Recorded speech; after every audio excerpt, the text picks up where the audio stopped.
Roberto Campos Neto defende responsabilidade fiscal para o combate à inflação. E você vai ver também. Exportação de arroz aumenta e atinge o maior valor do ano em outubro. Morreu hoje aos 73 anos o ex-governador Luiz Antônio Fleury Filho.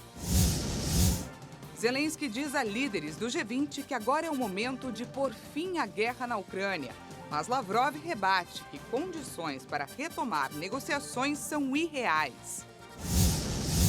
E ainda, Festival de Hambúrguer, que acontece neste mês de novembro, mostra o quanto esse mercado vem crescendo nos últimos anos. Essas e outras notícias você confere a partir de agora. Olá, boa tarde. Seja muito bem-vindo. Nós estamos ao vivo. Agora é 1h03 pelo horário de Brasília. Vamos juntos conferir o que é notícia no Brasil e no mundo nesta terça-feira, feriadão da República? O presidente do Banco Central, Roberto Campos Neto, afirmou que o Brasil precisa mostrar ao mundo que tem credibilidade fiscal. Durante o evento Brasil Conference, realizado em Nova York, ele ressaltou que o país precisa de um conjunto de políticas sociais com responsabilidade. Na avaliação de Campos Neto, somente um plano com coerência fiscal e a continuidade das reformas pode assegurar uma trajetória de crescimento sustentável com inflação baixa e juros também baixos. O presidente do BC afirmou que vai persistir em conter o avanço dos preços. E o presidente eleito, Luiz Inácio Lula da Silva, iniciou nesta terça-feira sua agenda oficial em Sharm el-Sheikh, na COP27. Ele se encontra hoje com o enviado especial para o clima dos Estados Unidos, John Kerry. Esse é um dos encontros bilaterais mais importantes de Lula no evento. Na Conferência das Nações Unidas, ele deve reafirmar a Kerry a sua intenção de dar especial atenção à proteção da floresta amazônica e de recuperação de áreas degradadas. Existe a expectativa de que Lula se encontre ainda com representantes dos governos da China, da Alemanha e da Noruega. No evento, autoridades dos quase 200 países participantes trabalham para um acordo climático com o apoio de países desenvolvidos para o enfrentamento da crise climática dos países emergentes. E mudando de assunto, a exportação de arroz aumenta e atinge o maior valor do ano em outubro. Em 2022, as vendas ao mercado externo já passaram de 1.700.000 toneladas do cereal. Uma projeção da Associação Brasileira da Indústria do Arroz espera que os embarques do cereal alcancem cerca de 2 milhões de toneladas até o fim deste ano. E, de acordo com o Ministério da Economia, as exportações brasileiras de arroz totalizaram uma receita de cerca de 516 milhões de dólares entre janeiro e outubro deste ano. A AB Arroz informou que somente em outubro as vendas externas de arroz atingiram 388 mil toneladas, o maior volume mensal de 2022, com receita de 122 bilhões de dólares. No mesmo mês do ano passado, a receita dos embarques ficaram em 43 milhões de dólares. Segundo a Associação do Setor, o arroz brasileiro tem mais qualidade, além de não ser geneticamente modificado. Entre os principais destinos do arroz beneficiado estão o Peru, a Venezuela, Cabo Verde, Estados Unidos, Cuba, Bolívia, Angola e também o Panamá. O Ministério Público Federal no Rio de Janeiro pediu o afastamento do diretor da Polícia Rodoviária Federal, Silvinei Vasques, por 90 dias. O argumento é que Silvinei fez uso indevido do cargo. Um inquérito aberto pela Polícia Federal investiga blitz da PRF em que agentes pararam ônibus que faziam transporte gratuito de eleitores. Também é alvo de investigação a conduta de Silvinei diante dos bloqueios ilegais de rodovias promovidos por caminhoneiros. E o Pix completa 2 anos como meio de pagamento e ameaça por fim a tradicionais boletos e o uso de cartões de débito. O sistema de pagamentos instantâneos do Banco Central já movimentou cerca de 13 trilhões de reais no período. A aceitação do Pix é evidenciada pelos números consolidados de pagamentos e transferências bancárias. Desde o lançamento do Pix, há 2 anos, a ferramenta do Banco Central já completou mais de 26 bilhões de transações, com movimentações que totalizam cerca de 13 trilhões de reais. Com a presença garantida na rotina de cerca de 60% dos brasileiros, ou quase 128 milhões de pessoas, o amplo acolhimento do Pix consolidou o sistema de pagamentos instantâneos e pode ser uma real ameaça para os boletos bancários e cartões de débito. Segundo o Banco Central, no mês de setembro, foram realizadas 2 bilhões e 300 milhões de transações via Pix, 350 milhões com uso de boletos bancários e 85,5 registradas em TED. O crescimento do Pix resultou nas modalidades de saque e de troco, que permitem a retirada de até R$ 500 em espécie durante o dia e de R$ 100 à noite em estabelecimentos comerciais. Já o Pix troco pode ser feito durante o pagamento de uma compra ao estabelecimento. No extrato do cliente aparece o valor correspondente ao saque e à compra realizada. Morreu hoje em São Paulo, aos 73 anos, o ex-governador Luiz Antônio Fleury Filho. A informação sobre o falecimento foi confirmada pelo MDB. Luiz Antônio Fleury Filho, ex-governador de São Paulo, morreu nesta terça-feira na capital paulista. A informação foi confirmada por meio de nota divulgada pelo MDB em suas redes sociais oficiais. Fleury governou o estado de São Paulo de 1991 a 1995. Ele foi deputado federal, promotor de justiça e professor. Era integrante da executiva estadual do MDB São Paulo, partido do político que postou nota lamentando o ocorrido. O velório deve acontecer na funerária Home, na Bela Vista, e deve ser fechado para familiares e amigos. E agora vamos de destaque internacional. A cúpula do G20, com as 20 maiores economias do mundo, acontece nesta terça e quarta-feira na Indonésia. O primeiro dia de encontro, que tem como tema principal a invasão da Ucrânia, contou com o discurso do presidente Volodymyr Zelensky, onde ele afirmou estar convencido de que este é o momento que a guerra pode e deve ser interrompida. Mas a fala foi rebatida pelo ministro das Relações Exteriores da Rússia, que disse que os termos propostos pela Ucrânia são irreais. A abertura da cúpula do G20 em Nusa Dua, na Indonésia, nesta terça-feira. O presidente do país anfitrião, Joko Widodo, inaugurou o encontro cujo tema principal é a invasão russa da Ucrânia. Ser responsável aqui também significa acabar com a guerra na Ucrânia. Se ela não terminar, vai ser difícil para o mundo avançar. Na abertura, o presidente ucraniano Volodymyr Zelensky afirmou por videoconferência que este é o momento de terminar com a guerra. Na sala, estava presente o ministro das Relações Exteriores da Rússia, Sergei Lavrov, chefe da delegação, diante da ausência do presidente Vladimir Putin. As consequências do conflito se expandiram pelo mundo todo, com uma inflação que levou milhões à pobreza e fez vários países entrarem em recessão. Lavrov afirmou que os termos da negociação propostos pela Ucrânia são irreais. Todos os problemas estão do lado ucraniano, que se recusa categoricamente a negociar e apresenta condições que são obviamente irreais e não correspondem à situação. Em um esboço do relatório final do encontro, a maioria dos membros do G20 condenaram com firmeza a guerra. O texto, a princípio aceito de maneira preliminar por todos os membros do grupo, entre eles a Rússia, também pede para prorrogar o acordo para exportar grãos ucranianos. Além disso, julga inadmissível o uso de armas nucleares ou a ameaça de usá-las. Os países ocidentais buscam isolar e aumentar a pressão sobre a Rússia neste encontro das principais economias do mundo, no qual Moscou tem aliados tradicionais como a África do Sul, China e Índia. E nesse mesmo encontro, a FIFA pediu um cessar-fogo na guerra entre a Rússia e a Ucrânia durante a realização da Copa do Mundo. O presidente da FIFA, Gianni Infantino, pediu nesta terça-feira a manutenção de um cessar-fogo de 1 mês na Ucrânia, período que dura a Copa do Mundo de 2022. Ele apelou, pelo menos, pela criação de corredores humanitários ou outras iniciativas que ajudem à retomada de uma negociação de paz. O esporte une o mundo e porque o futebol tem esse papel, a Copa do Mundo é uma ocasião para reunir as pessoas em paz e desfrutar de algo profundamente necessário nos tempos turbulentos em que vivemos. O apelo foi feito durante um almoço com líderes do G20 reunidos na ilha indonésia de Bali.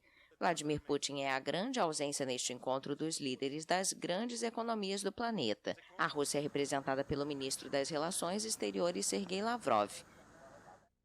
A Espanha e a Alemanha querem ajudar no treinamento das tropas ucranianas. O anúncio foi feito nesta terça-feira durante uma reunião dos ministros da Defesa da União Europeia sobre o conflito no leste europeu.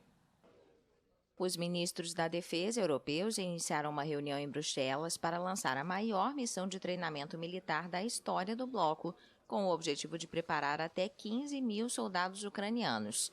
O centro principal desta missão vai ser estabelecido na Polônia e uma sede secundária também está prevista na Alemanha. A ministra da Defesa alemã, Christine Lambrecht, diz que seu governo planeja treinar cerca de 5 mil combatentes ucranianos em várias habilidades em junho do próximo ano. Já a ministra da Defesa espanhola, Margarita Robles, destacou que seu país se propõe a treinar 400 soldados a cada 2 meses, para um total de 2.400 combatentes em um ano. No mês passado, a França anunciou que treinaria 2.000 soldados ucranianos. O Reino Unido, Canadá e Estados Unidos já iniciaram o treinamento de pessoal. As operações de treinamento da UE devem durar 2 anos inicialmente, com um custo estimado de cerca de 62 milhões de dólares por ano. Esses recursos viriam do Fundo Europeu para a Paz, que já foi usado para cobrir os altos custos de entrega de armas da UE para a Ucrânia. Agora a gente fala sobre a economia do Reino Unido. O Escritório Nacional de Estatísticas anunciou hoje que a taxa de desemprego aumentou ligeiramente e que a inflação segue acima dos 10%, no maior patamar dos últimos 40 anos. A taxa de desemprego no Reino Unido subiu para 3,6% no final de setembro, de acordo com dados divulgados nesta terça-feira pelo Escritório Nacional de Estatísticas. Apesar da ligeira alta, o número de desempregados segue próximo ao nível mais baixo registrado em quase meio século. Entre junho e setembro, mais de 465 mil britânicos deixaram o mercado de trabalho, muitos sob a alegação de doenças de longa duração. Ao mesmo tempo, os salários sofreram uma queda de 2,7% em termos reais, principalmente por conta da alta dos preços. A inflação no Reino Unido está acima de 10%, o número mais elevado das últimas 4 décadas. Na próxima quinta-feira, o novo ministro das Finanças do Reino Unido, Jeremy Hunt, vai apresentar um orçamento que prevê a alta de impostos e o corte de gastos públicos. A gente vai para um rápido intervalo e na volta falamos sobre o Festival de Hambúrguer, que acontece neste mês de novembro e mostra o quanto esse mercado vem crescendo nos últimos anos. Nós voltamos já!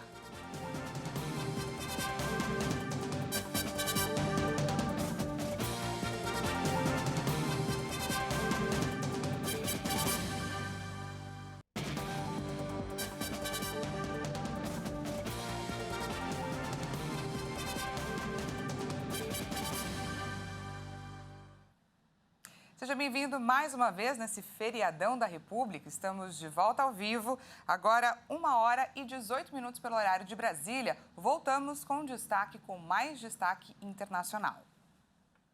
Um ataque terrorista aconteceu no norte da Cisjordânia. Um palestino matou 3 civis israelenses com uma faca nesta terça-feira.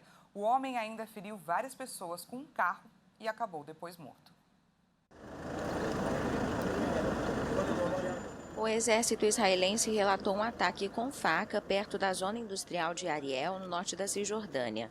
Um palestino matou 2 civis israelenses e feriu várias pessoas com um carro antes de ser morto. Em um comunicado, o exército informou que o homem, que chamou de terrorista, chegou na entrada do portão de acesso à área e esfaqueou os civis que estavam lá. Depois feriu outras pessoas em um posto de gasolina próximo. O agressor fugiu em um carro roubado e intencionalmente causou um acidente de trânsito e atropelou outro civil. De acordo com os serviços de socorro, 2 israelenses morreram, um homem de 35 anos após ser esfaqueado e o outro de 50 anos no acidente de carro. Outras 3 pessoas esfaqueadas estão hospitalizadas. O agressor foi morto por um soldado que estava na área. Já o Ministério da Saúde palestino informou a morte de Mohamed Murad Sami Sof, de 18 anos, por balas israelenses na área, sem dar mais detalhes. A violência se intensificou nos últimos meses na Cisjordânia, território palestino ocupado por Israel desde 1967. O exército israelense aumentou as operações após ataques anti-israelenses e os confrontos deixaram mais de 120 palestinos mortos. Segundo a ONU, este é o maior número de vítimas em 7 anos. O Mundial do Catar vai juntar as grandes estrelas do futebol. Mas com apenas 32 seleções classificadas, alguns craques vão ficar de fora do torneio, como é o caso do atacante norueguês Erling Haaland. Mas mesmo de fora, o craque confessa que o Brasil é um dos principais favoritos à conquista da taça. Artilheiro do Manchester City na atual temporada com 23 gols, o atacante Erling Haaland não vai ter a oportunidade de balançar as redes na Copa do Mundo do Catar. Apesar disso, o norueguês está na expectativa pela disputa do Mundial e colocou o Brasil entre os favoritos à conquista da taça. Eu acho que os favoritos são Brasil, Argentina, França e talvez Inglaterra. Não posso apontar apenas um, porque há ótimos times, mas principalmente esses 4. Favorito a todos os títulos da temporada no comando do ataque do City, Haaland tem objetivos mais modestos pela seleção norueguesa, que não participa de uma Copa do Mundo desde a edição de 1998 na França. Claro que eu espero jogar grandes torneios pela Noruega. Nosso sonho é disputar a Copa do Mundo ou a Eurocopa. É o meu objetivo com a seleção nacional. Sabemos que é difícil, mas espero algum dia disputar essas competições. A Copa do Mundo no Catar começa no próximo domingo. A partida de abertura vai ser entre os anfitriões da competição contra o Equador. E voltando a falar aqui do nosso Brasil, a alimentação fora de casa deve crescer neste ano. Segundo a Associação Brasileira da Indústria de Alimentos, a estimativa é que em 2 anos as perdas da pandemia sejam totalmente recuperadas. O mercado de food service, que abrange os estabelecimentos de alimentação fora do lar, como restaurantes, lanchonetes e food trucks, deve apresentar um crescimento real de 10,2% no faturamento deste ano em relação a 2021. A Associação Brasileira da Indústria de Alimentos apontou que, com o avanço da vacinação e o aumento da circulação de pessoas, o consumo de alimentos fora de casa voltou a crescer no país. A previsão é que os rendimentos do setor devem chegar a 540 bilhões de reais no ano. O avanço supera a alta de 3,2% em 2019, ano anterior à pandemia. Segundo a ABIA, o desempenho demonstra uma importante recuperação do cenário de baixas da Covid-19.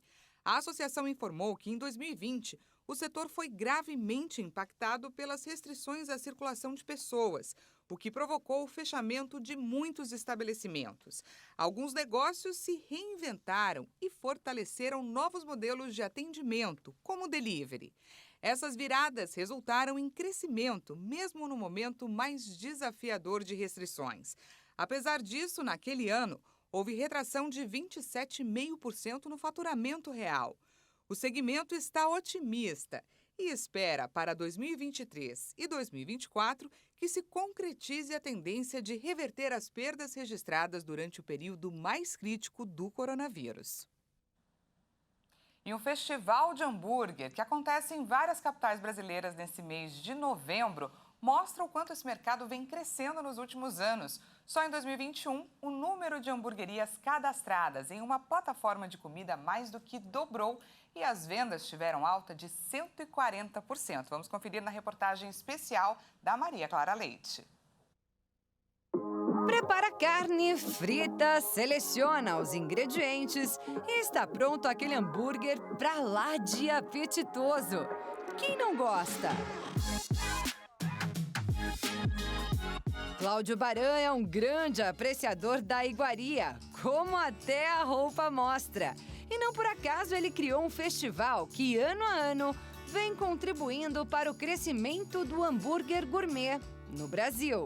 Em 2012, eu convidei 25 restaurantes para criarem um hambúrguer novo. Na primeira edição eram só restaurantes, não tinha nem hamburgueria participando.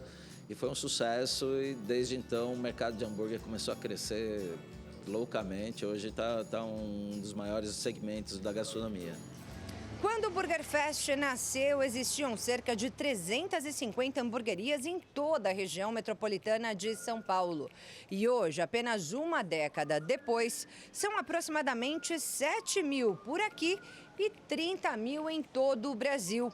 São números que demonstram a ascensão desse setor nos últimos anos. Uma visão de mercado que o proprietário dessa hamburgueria na capital paulista teve bem antes desse sucesso todo virar realidade. Em 98 eu estive num congresso nos Estados Unidos de food service e eles apontaram que a grande tendência de 2000 a 2025 era hambúrguer. Eu aproveitei esse gancho também para montar aqui, né? Falei, opa, já que os bambambãs deram como tendência, por que não? A ideia era trazer dos Estados Unidos para a mesa do brasileiro aquele gostinho do hambúrguer americano. E por eu ser americano, minha família viveu comendo hambúrguer sempre. Eu falei, cara, eu vou fazer o hambúrguer que eu gosto. E aí virou St. Louis. A aposta deu muito certo. E o St. Louis tornou-se, além de uma das mais tradicionais hamburguerias de São Paulo, também uma das participantes do Burger Fest, o maior festival de hambúrgueres do Brasil.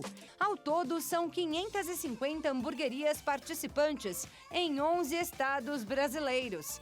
Cada uma apresentando um hambúrguer exclusivo, criado especialmente para o Burger Fest.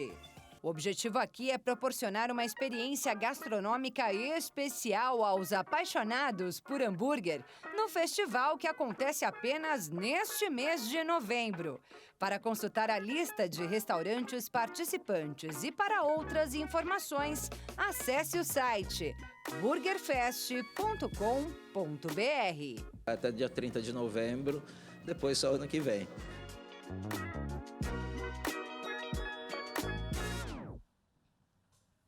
Essa edição fica por aqui mais uma vez. Muito obrigada pela sua companhia. Uma ótima terça-feira, um ótimo feriado para você.